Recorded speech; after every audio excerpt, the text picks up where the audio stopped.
Hello കൂട്ടുകാരെ, ഇന്ന് ഞാൻ വന്നേക്കുന്നത് ഒരു പനീറിൻ്റെ റെസിപ്പി ആയിട്ടാണ്. ഇത് പെട്ടെന്ന് ഉണ്ടാക്കാൻ പറ്റുന്നതാണ് കേട്ടോ. നമ്മൾക്ക് കുട്ടികൾക്കായാലും നമ്മൾക്ക് ഓഫീസിൽ പോകുന്നവർക്കും ജോലിക്ക് പോകുന്നവർക്കൊക്കെ എളുപ്പത്തിൽ തയ്യാറാക്കുന്നതും കൊണ്ടുപോകാൻ സേഫ് ആയിട്ടുള്ളതുമായ ഒരു റെസിപ്പിയാണ്. ഇതിനാദ്യമായിട്ട് പനീർ ഒന്ന് ഷാലോ ഫ്രൈ ചെയ്തെടുക്കണം. സൺഫ്ലവർ ഓയിലാണ് ഷാലോ ഫ്രൈ ചെയ്യേണ്ടത്. പിന്നെ നമ്മൾക്ക് മസാലാസ് ഒന്ന് പേസ്റ്റ് ചെയ്തെടുക്കണം. അതിനുശേഷം നമ്മൾക്ക് കുറച്ച് പാനിൽ എണ്ണ ഒഴിച്ചിട്ട്, സൺഫ്ലവർ ഓയിലാണ് ഒഴിക്കേണ്ടത്. എണ്ണ ഒഴിച്ചിട്ട് വെളുത്തുള്ളി ഒന്ന് മൂപ്പിച്ചെടുക്കണം. വെളുത്തുള്ളിയുടെ ഫ്ലേവർ ആ എണ്ണയിലേക്ക് ഒന്ന് ഇറങ്ങിയിട്ട് വേണം ബാക്കിയുള്ളത് മസാലാസുകളൊക്കെ ഇടാൻ വേണ്ടിയിട്ട്. അതൊന്ന് മൂത്ത് കഴിയുമ്പോൾ നമുക്ക് ജിഞ്ചറും ചില്ലി പച്ചമുളകും കൂടി ഇട്ട് കൊടുക്കാം.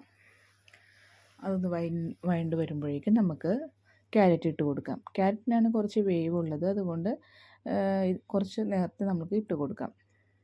ഇത് സ്ലൈസസ് ആയിട്ട് ഇങ്ങനെ നേരിയതായിട്ട് അരിഞ്ഞു വെച്ചാൽ പെട്ടെന്ന് കുക്കാവുന്നതാണ്.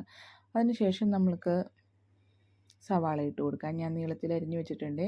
ഒരു സവാളയാണ് ഞാൻ എടുത്തേക്കുന്നത്. അതിൽ പകുതി സവാള അരിഞ്ഞ് ഇതിലേക്ക് ഇടുന്നുണ്ട്. ബാക്കി പകുതി സവാള, ബാക്കി സ്പൈസസ് കൂടി ഞാൻ മിക്സിയിൽ അരച്ച് വെച്ചിട്ടുണ്ട്.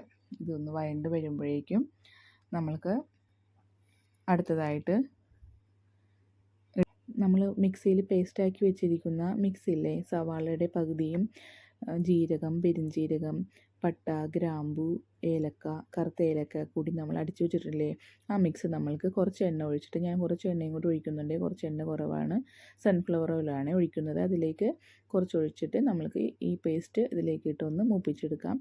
ഒത്തിരി അങ്ങോട്ട് വെജിറ്റബിൾസ് ഒന്നും കുക്കാവേണ്ട ആവശ്യമില്ല. ഇതിലേക്ക് നമ്മൾക്ക് ക്യാബേജ് വേണമെങ്കിലും നീളത്തിൽ അരിഞ്ഞിടാവുന്നതാണ്. എൻ്റെ കയ്യിൽ അതില്ലാത്തതുകൊണ്ട് ഞാൻ ഇട്ടില്ല. നിങ്ങൾക്ക് വെജിറ്റബിൾസൊക്കെ കഴിക്കാത്ത കുട്ടികൾക്ക് ഇങ്ങനെയൊന്നും ഉണ്ടാക്കി കൊടുത്താൽ അവർ കഴിച്ചോളും. ഇനി നമ്മൾക്ക് chilli powder, turmeric powder, coriander powder, garam masala ഇതെല്ലാം നമ്മൾക്കൊന്ന് ഇട്ട് കൊടുക്കാം. എന്നിട്ടൊന്ന് മൂത്ത് വരുമ്പോഴേക്കും നമ്മൾക്ക് അടുത്തതായിട്ട് ചേർക്കേണ്ടതാണ് കുറച്ച് ഉപ്പ്. ആവശ്യത്തിന് ഉപ്പ്. നമ്മൾ ഇതുവരെ ഉപ്പ് ചേർത്തിട്ടില്ല, അപ്പോൾ ഇനി കുറച്ച് ഉപ്പ് ചേർത്ത് ഒന്ന് വഴറ്റിയെടുക്കണം. ഇനി നമ്മൾക്ക് ലാസ്റ്റ് ചേർക്കേണ്ടതാണ് ക്യാപ്സിക്കവും തക്കാളിയും. ഇതിന് ഒത്തിരി വേവില്ലാത്തതുകൊണ്ടാണ് ലാസ്റ്റ് ചേർക്കുന്നത്. ഇത് ആദ്യമേ ഇടുകയാണെങ്കിൽ ഒത്തിരി വെന്ത് അതിൻ്റെ വേറെ ടേസ്റ്റ് ആകും.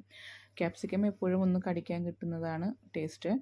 ഇനി കുറച്ച് പഞ്ചസാര ഒന്ന് ഇടണേ, കാരണം ഈ മസാലാസൊക്കെ ഒന്ന് ബാലൻസ് ആകാനാണ്. ഈ എരിവും ഇതെല്ലാം ഒന്ന് ബാലൻസ് ആകും പഞ്ചസാര ഇടുകയാണെങ്കിൽ. ഇനി നമ്മൾക്ക് ടൊമാറ്റോ സോസും സോയ സോസും ഓരോ സ്പൂൺ വീതം ഒഴിച്ചു കൊടുക്കാം. സോയ സോസ് ഒഴിച്ച് കഴിഞ്ഞിട്ട് ഒത്തിരി ഇട്ട് കുക്ക് ചെയ്യരുത്, അതിൻ്റെ ടേസ്റ്റ് മാറിപ്പോകും. അതുകൊണ്ട് പെട്ടെന്ന് തന്നെ നമ്മൾക്കൊന്ന് വഴറ്റിയെടുത്ത് പനീർ സ്ലൈസസൊക്കെ ഞാൻ അരിഞ്ഞ് വെച്ചിട്ടുണ്ട്. ഇതുപോലെ അരിഞ്ഞ് വയ്ക്കുന്നതായിരിക്കും നല്ലത്. അപ്പോൾ റോള് ചെയ്യാനും ബുദ്ധിമുട്ടുണ്ടാവില്ല. ഇത് നമ്മൾ പനീർ മസാല റെഡി ആയിട്ടുണ്ട്. ഇനി നമ്മൾക്ക് ആവശ്യത്തിന് കൊറിയാണ്ടറൊക്കെ ഇട്ട് കൊടുത്ത് ടേസ്റ്റിയാക്കാം. ഇനി നമ്മൾക്കതൊന്ന് റോൾ ചെയ്തെടുത്താലോ. നമ്മുടെ ചപ്പാത്തി ഞാൻ എല്ലാം നേരത്തെ ഉണ്ടാക്കി വെച്ചിട്ടുണ്ട്. ഇനി നമ്മൾക്ക് റെഡിയായ മസാല നമ്മൾക്ക് അതിലേക്ക് ഇട്ട് റോൾ ചെയ്തെടുക്കാം.